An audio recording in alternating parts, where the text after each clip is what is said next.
Movie शुरू होती है और हम एक आदमी फ्रेड्स को देखते हैं। ये एक शिप से एक टापू पर जा रहा था। वो एक वेदर ऑफिसर था और उसे वहाँ के मौसम का पता लगाना था। उसके साथ उस शिप का कैप्टन भी था। अब टापू पर पहुँचने के बाद ये सभी एक घर में जाते हैं जहाँ सब कुछ बिखरा पड़ा था। ये पहले वाले वेदर ऑफिसर का घर था जो 1 साल पहले यहाँ आया था, लेकिन अब वो वहाँ नहीं था। ये सभी वहाँ से निकलकर एक झरने की तरफ जाते हैं। वहाँ एक पत्थर पर ग्रूनर लिखा हुआ था। अब ये सभी एक लाइट हाउस में जाते हैं जहाँ उन्हें एक आदमी मिलता है जो सोया हुआ था। उसका नाम ग्रूनर था। कैप्टन उससे पूछता है कि पहले वाला वेदर ऑफिसर कहाँ है। ग्रूनर कहता है कि बहुत पहले वो बाहर गया और उसकी मौत हो गई। कैप्टन ने कहा उसकी डेड बॉडी कहाँ है। ग्रूनर ने कहा कि मुझे नहीं पता। अब ग्रूनर इनसे तंबाकू और वाइन मांगता है, लेकिन ये मना कर देते हैं। अब कैप्टन का यहाँ से जाने का टाइम आ गया था। वो फ्रेड्स को एक गन देते हैं और कहते हैं कि जरूरत पड़ने पर इसका इस्तेमाल करना। अब रात को फ्रेड्स पुराने वेदर ऑफिसर की डायरी को पढ़ने लगता है जिसमें कई सारे जीवों के बारे में लिखा था।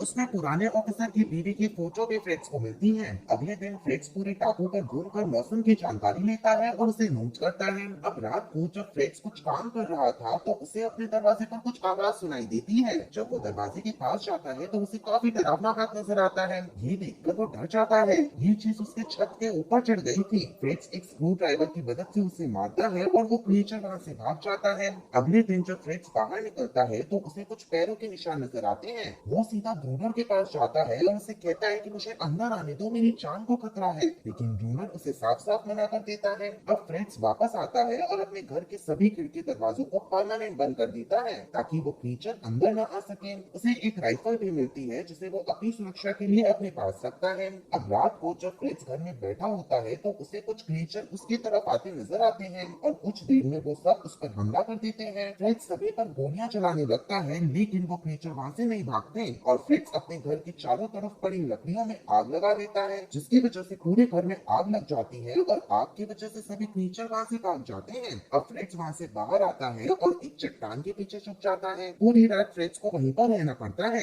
अगले दिन जब वो उठता है तो वो अपने घर को देखता है जो अब चल चुका था। अब उसे वहाँ ग्रूनर नजर आता है। वो ग्रूनर को मारकर उसकी लाइट हाउस में रहने का प्लान बनाता है। जब फ्रेड्स ग्रूनर को मारने लगता है तभी वहाँ वही क्रिएचर आ जाता है और उस पर हमला कर देता है। अब फ्रेड्स उस क्रिएचर को मारने ही वाला था कि ग्रूनर कहता है कि उसे मत मारो, वो तुम्हें कुछ नहीं करेगा। अब ग्रूनर उसे लाइट हाउस में लेकर आता है जहाँ फ्रेड्स सो रहा होता है। पिछली रात क्रिएचर से लड़ते टाइम किसी ने उसे काट लिया था। उसी जख्म को वो पालतू क्रिएचर चाट रहा था। तभी वहाँ ग्रूनर आ जाता है। फ्रेड्स ग्रूनर से उसके कंधे के घाव के बारे में पूछता है जहाँ ग्रूनर कहता है कि इस क्रिएचर ने मुझे एक बार काट लिया था। अब रात को ग्रूनर और फ्रेड्स क्रिएचर को मारने के लिए लाइट हाउस पर चढ़ते हैं। जब क्रिएचर आने लगते हैं तो ग्रूनर उन पर गोलियां चलाने लगता है, लेकिन फ्रेड्स इतने सारे क्रिएचर को देखकर डर जाता है और बेचारा बेहोश हो जाता है। अब यहाँ अकेला ग्रूनर ही सभी क्रिएचर से लड़ता है। अगले दिन जब फ्रेड्स उठता है तो कल रात की वजह से ग्रूनर उस पर बहुत गुस्सा होता है। कुछ देर में फ्रेड्स पानी भरने चला जाता है। जब वो वापस लौटता है तो वो देखता है कि ग्रूनर अपने पालतू क्रिएचर के साथ फिजिकल हो रहा है।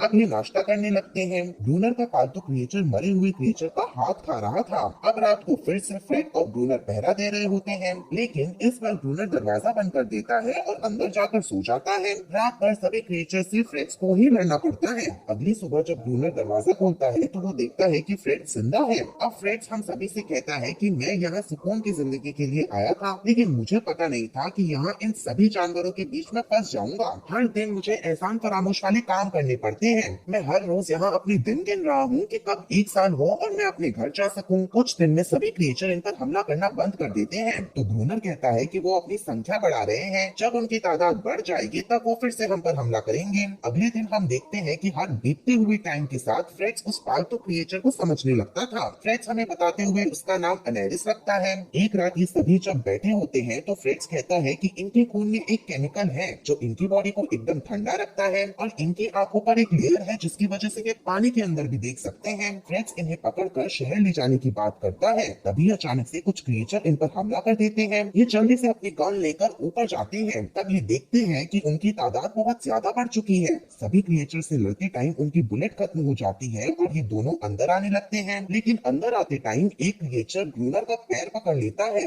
और उसके पैर को काट लेता है, लेकिन फ्रेड्स उसे अंदर खींच लेता है। अब रात को ये दोनों वहीं पर छिपते हैं। तब फ्रेड्स कहता है कि अब हम क्या करें। ये सुनकर ग्रूनर गाना गाने लगता है। अगली सुबह होते ही सभी क्रिएचर वहाँ से भाग जाते हैं और अनेरिस ग्रूनर का जख्म चाट रही होती है। जब फ्रेड्स बाहर होता है तो फ्रेड्स को एक बोट नजर आती है ये देखकर फ्रेड्स बहुत ज्यादा खुश होता है और भागकर अंदर जाता है। वो फ्लेयर गन चलाने ही वाला था कि तभी ग्रूनर उस पर हमला कर देता है और उसे रोकता है। तभी वहाँ अनेलिस आकर उसे बचा लेती है। अब ग्रूनर उस पर बहुत ज्यादा गुस्सा होता है और ग्रूनर के गुस्से की वजह से वो वहाँ से पहुंच जाती है। ग्रूनर कहता है कि मैं नहीं चाहता कि इस टापू पर और भी लोग आए। ये कहकर वो वहाँ से चला जाता है। अब फ्रेड्स अनेरिस के पास आता है और उसे एक छोटी सी बोट दिखाता है। ये देखने के बाद अनेरिस उसे एक जगह लेकर जाती है जहाँ फ्रेड्स को एक और बोट मिलती है। फ्रेड्स सीधा ग्रूनर के पास आता है और कहता है कि मुझे एक बोट मिली है, मैं उसके जरिए यहाँ से निकल सकता हूँ। ग्रूनर कहता है मुझे उस बोट के बारे में पहले से ही पता है, पर मैंने तुम्हें नहीं बताया क्योंकि वो तुम्हारी किसी काम की नहीं और तुम इतनी दूर तक सफर नहीं कर पाओगे और रास्ते में ही मारे जाओगे।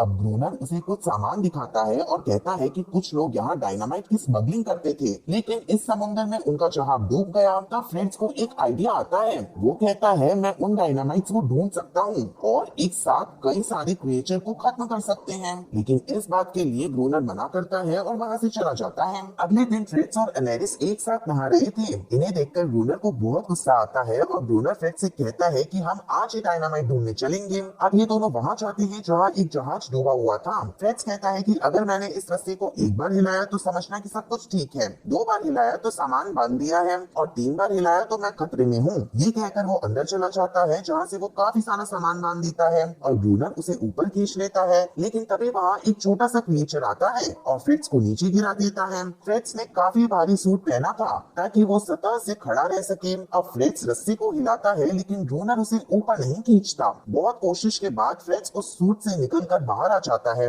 अब ये दोनों पूरे लाइट हाउस के चारों तरफ डायनामाइट्स बिछा देते हैं, लेकिन 3 हफ्ते बीत जाने के बाद भी कोई भी क्रिएचर वहाँ पर नहीं आता।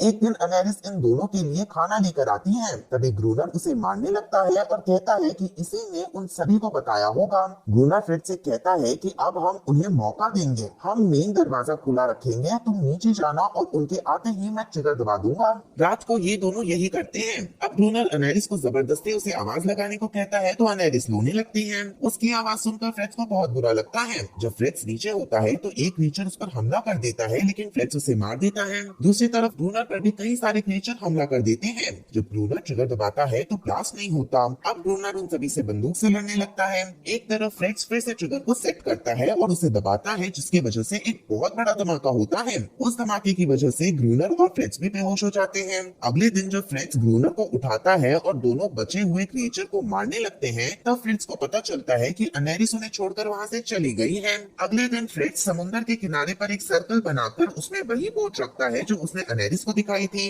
अब रात में फ्रेड्स ग्रूनर के रूम में जाता है जहाँ उसके रूम में फ्रेड्स को वही फोटो मिलती है जो उसने अपने हाउस में देखी थी। वो समझ जाता है कि पुराना वेदर ऑफिसर ग्रूनर ही है। अगले सुबह फ्रेड्स देखता है कि अनेरिस वापस आ गई है, लेकिन वो अकेली नहीं थी, उसके साथ बहुत सारे क्रिएचर थे, लेकिन वो सभी फ्रेड्स को कुछ भी नहीं कर रहे थे। तभी वहाँ ग्रूनर आ जाता है और फायरिंग करने वाला था, लेकिन फ्रेड्स कहता है कि रुक जाओ, ये बस शांति चाहते हैं। तब ग्रूनर रुक जाता है और वहाँ से चला जाता है। अब लाइट हाउस पर जाने के बाद ग्रूनर हमला करने लगता है तो फ्रेड्स और ग्रूनर की इस बात पर लड़ाई हो जाती है और फ्रेड्स कहता है कि तुम बुरे आदमी नहीं हो। इन सभी के वजह से ग्रूनर काफी डिस्टर्ब हो गया था और वो बाहर चला जाता है जहाँ सभी क्रिएचर मिलकर उसे मार देते हैं। अब सीन शिफ्ट हो जाता है। अब 1 साल बीत चुका था। वहाँ कुछ ऑफिसर्स आते हैं जो फ्रेड्स को ग्रूनर समझते हैं। अब फ्रेड्स हमें कहता है कि मुझे आज पता चला कि ग्रूनर यहाँ से क्यों नहीं जाना चाहता था और उसने अपनी पहचान क्यों छुपाई, क्योंकि यहाँ दुनिया से कई गुना ज्यादा बड़ी शांति उसे महसूस होती थी और वो नहीं चाहता था कि किसी को भी इन क्रिएचर्स के बारे में पता चले।